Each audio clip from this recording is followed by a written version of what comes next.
Қобыз 8 ғасырдан Қорқыт ата заманынан келе жатқан қазақ халқы үшін киелі аспап.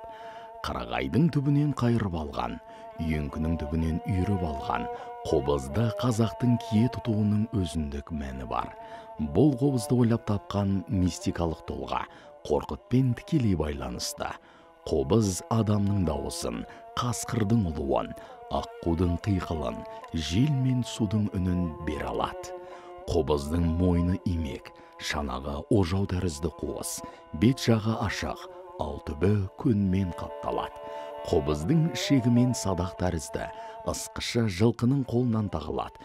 Ертеде қобыз үлкен бүтін кептірілген ағаштан жонып жасалған. Қобыздың екі шегіне және ысқышына аттың құйрығының қалы тағылады. Сол шегіне 50-60 шақты, ре шегіне 60-70 шақты қыл таққан. Бақсылар қобызды аса қадірлеп, құдіретті күш санап, тойда немесе басқа ойын-сауық кештерінде пайдалануға тыйым салған деген дерек бар. Содан болар бізге дейін аққу, қорқыттың күйі, жез-киік, қасқырдың ұлуы, қоңыр күйі секілді санаулы қобыз күйі жеткен. Қазақстан тәуелсіздік алғаннан кейін Қорқыт аспабы ұлттық аспап ретінде қайта жанданды. Соған байланысты қобыз қайтадан жабдықталды. Қосымша ішек орнату арқылы диапазоны кеңейіп, дыбыс сапасы өңделе бастады. Қобыздың жалпы түрі, формасы жақсарды.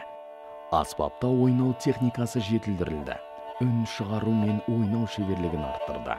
1956 жылдан бастап қобызды қайта жабдықтау қажеттілігіне байланысты оған 4-ші шек тағылды.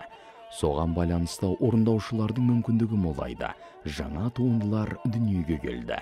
Гүлнұр Оразымбетованың орындауындағы Қорқытқа арнайы жазылған Қорқыт қобыз әнінің өз тарихы бар. Ел ішінде Қорқыт күйі, Қорқыт сарыны, қоңыр, тәңір күйі, Қорқыттың елмен қоштасуы деп келетін қобыз күйлері байырғы сарындар күні бүгінге дейін тартылады.